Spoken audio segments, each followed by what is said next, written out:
Welcome to வழிபோக்கன் channel. ஒரு பெரிய industrial house, ஒரு மருந்து கம்பெனி தொழிற்சாலை தொடங்குறதுக்கு ஐடியா பண்ணுறாங்க. ஃபாரினில் இருக்கிற ஒரு பெரிய கண்ட்ரிகளோட கொலபரேஷன் வச்சுக்கிட்டு கிட்டத்தட்ட ஒரு 60-70 ஏக்கர் நிலம், அந்த அவ்வளோ பெரிய நிலத்தில் ஃபேக்ட்ரி கட்டுறாங்க. அமெரிக்காவிலேருந்து, பிரிட்டன்லேருந்து, ஃப்ரான்ஸ்லேருந்து, ஜெர்மனிலேருந்து, ஜப்பான்லேருந்து மிஷின்ஸ் வருது. சரிங்களா? அது எல்லா மிஷினும் இறக்குமதி பண்ணி அங்கே வெளிநாட்டில் அந்த ஃபேக்ட்ரி எப்படி இருக்கோ சேம் டிட்டோ அப்படியே கட்டுறாங்க. ஸ்டேட் ஆஃப் ஆர்ட்னு பேர் அதுக்கு கட்டுறாங்க. அது கிட்டத்தட்ட ஒரு 1500 crore பட்ஜெட் அந்த ஃபேக்டரி எல்லாம் பண்ணியாச்சு. எல்லாம் பண்ணி 2.5 years ஆச்சு. 2.5 வருஷத்துக்கு 3வது வருஷம் தான் அந்த ஃபேக்டரி ரன் பண்ண ஆரம்பிக்கிற டைம். அப்போ அந்த ஃபேக்டரியோட அந்த ஒரு கார்னரில் 50 ஏக்கர் இருக்குது பார்த்தீங்களா நிலம், அந்த கார்னரில் ஒரு கிராமத்தில் இருக்கிற ஒரு குளம் அளவுக்கு பெரிய ஒரு எஃப்ளூயன்ட் ட்ரீட்மெண்ட், அது கழிவு, அதை பற்றி அவ்வளோ பெரிய ஒரு கட்டுறாங்க தொட்டி.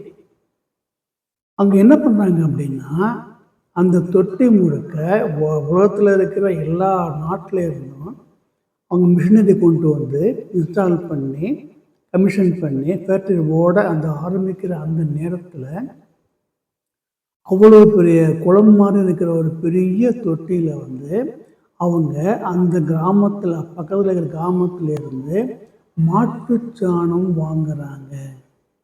என்னங்க? மாட்டுச்சாணம், கவுடங்க. வண்டி வண்டியாக ஒரு நாளைக்கு 10 வண்டி மாட்டுச்சாணம் கொண்டு கொட்டுறாங்க அதில். சரிங்களா? அது எதுக்கு அப்படின்னா, சரி ஓகே, இந்த மருந்து கம்பெனி மருந்து தயாரிக்கிறதுக்கு ஃபாரின்ல இருந்து கடைசியாக அவங்க கொண்டு வருவது ஒரு பூச்சி மாதிரி, அது ஒரு பயோகெமிக்கல் பூச்சி மாதிரி.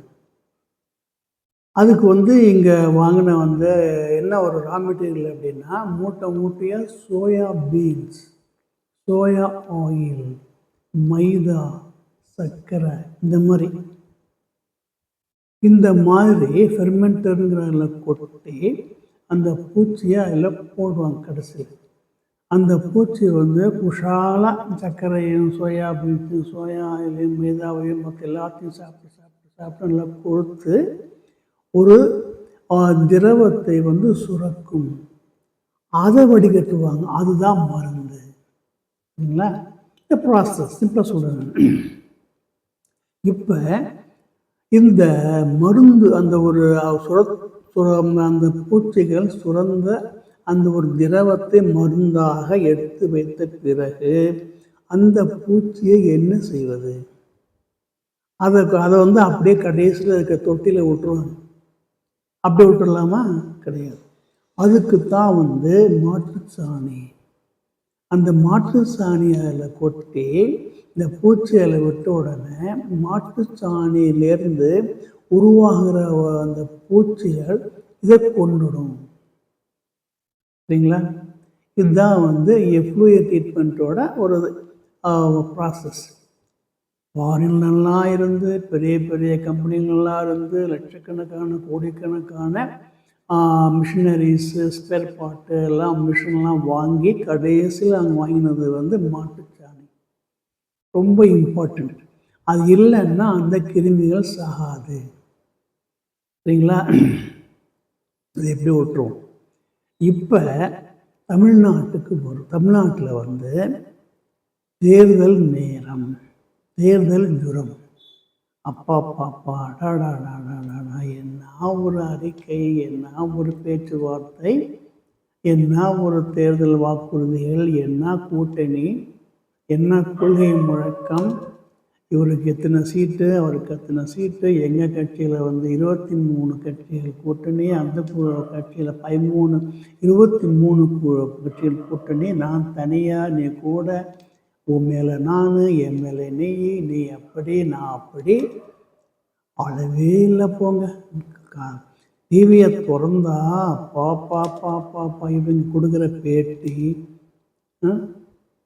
நாங்கள் அதை பண்ணுவோம், இதை பண்ணுவோம், கடைசியில் நாங்கள் பண்ணினோம், இதை பண்ணினோம், நாங்கள் வந்தால் இதை பண்ணுவோம், எங்களுக்கு தேர்தலில் அனௌன்ஸ் பண்ணியிருப்பாங்க நேரம் பரவாயில்ல. ஆனாலும் இந்த மாதிரியான ஒரு தீப்பறக்கும்,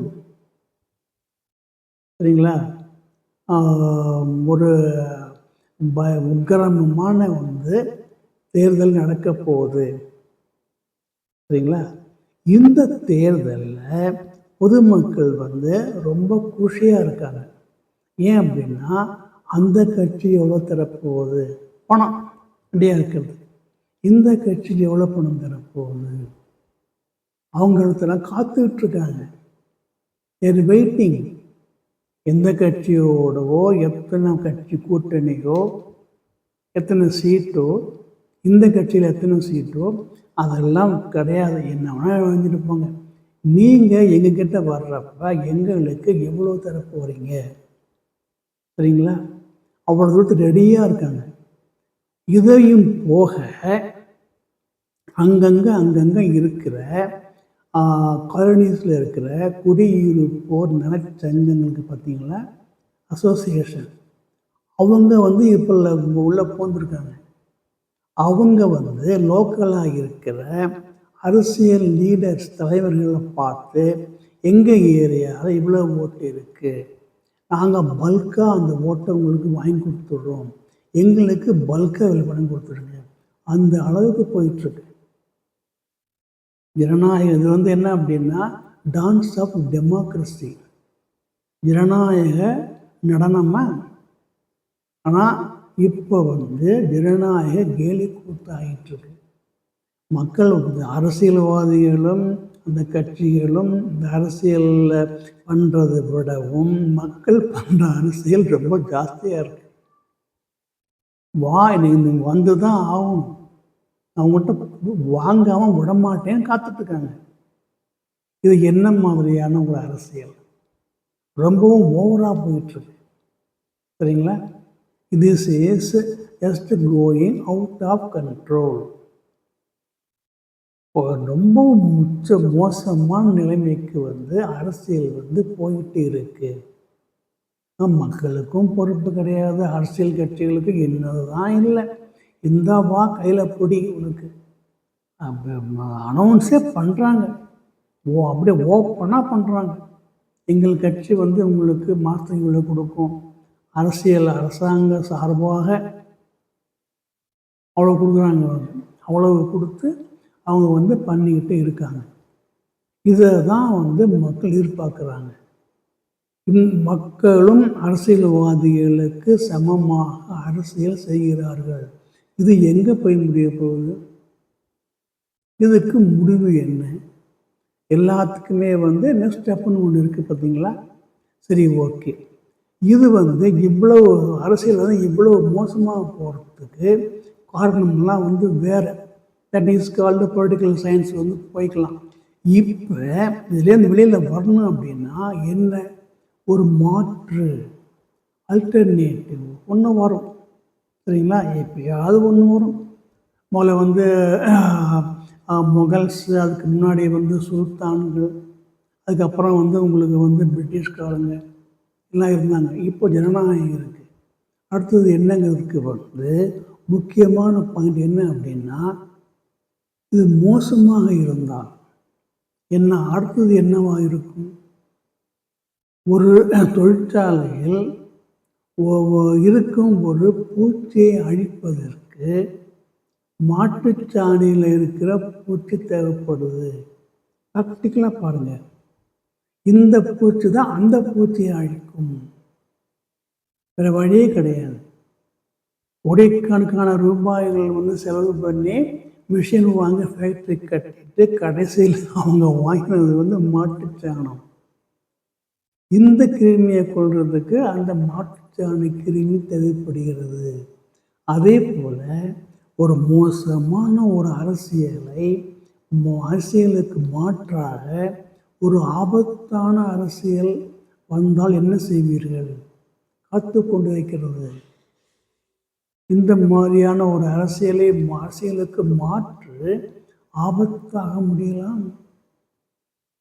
அதுவும் உங்களுக்கு மாட்டுச்சாண அரசியலாக மாறிவிட்டால் என்ன செய்வீர்கள்? What you will do? Nothing to do. இந்த அளவுக்கு போயிட்டு இருக்கு. இப்போ நடக்கிறது மோசமான ஒரு அரசியல் அப்படி என்றால் அதற்கு மாற்றாக ஆபத்தான அரசியல் வருவதற்கு காத்திருக்கிறது. அப்படி வந்தால் நீங்கள் என்ன செய்வீர்கள்? நாம் என்ன செய்ய முடியும்? யோசிங்க பார்க்கலாம். சரிங்களா? ஷேர் பண்ணுங்கள். நாளை சந்திப்போம். நன்றி, வணக்கம்.